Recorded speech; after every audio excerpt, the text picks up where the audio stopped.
Jahazeb Ali from Airway News TV Pakistan.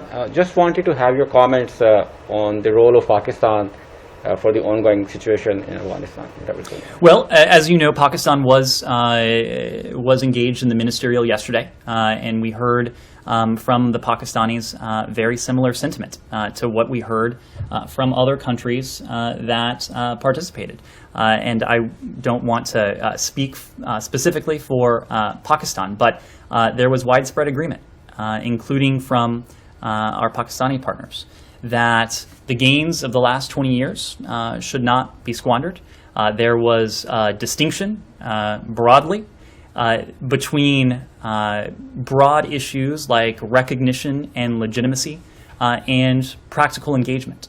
And I think you've heard from us, you've heard from other governments that when it is in our interest to engage the Taliban on the basis of our national self-interest, we will do that. And we heard a similar sentiment from other countries involved as well.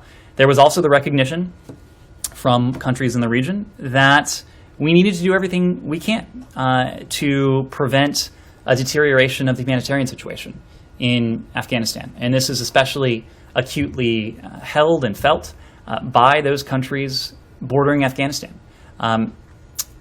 Knowing that the humanitarian implications could be acute for those countries in the region.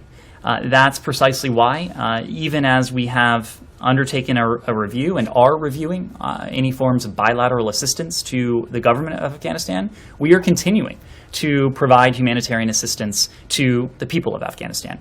This is something we have done to the tune of millions, hundreds of millions of dollars, even in recent months. In June, it was over $250 million that we put forward.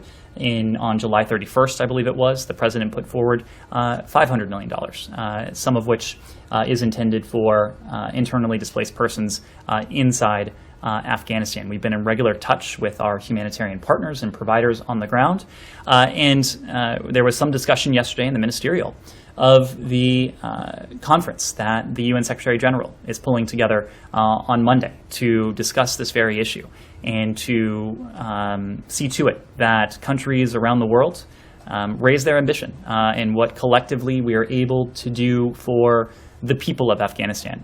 It's an enduring commitment felt dearly not only by the United States, but to countries in the region and to countries well beyond. $1 billion of Afghan Central Bank, also the part of negotiations going on with the Taliban? What you're referring to is an issue that is separate from any sort of bilateral assistance to the government of Afghanistan. I believe you're referring to the issue of currency reserves. That's an issue that is handled by our independent Federal Reserve System and not by the Department of State. Thank you all.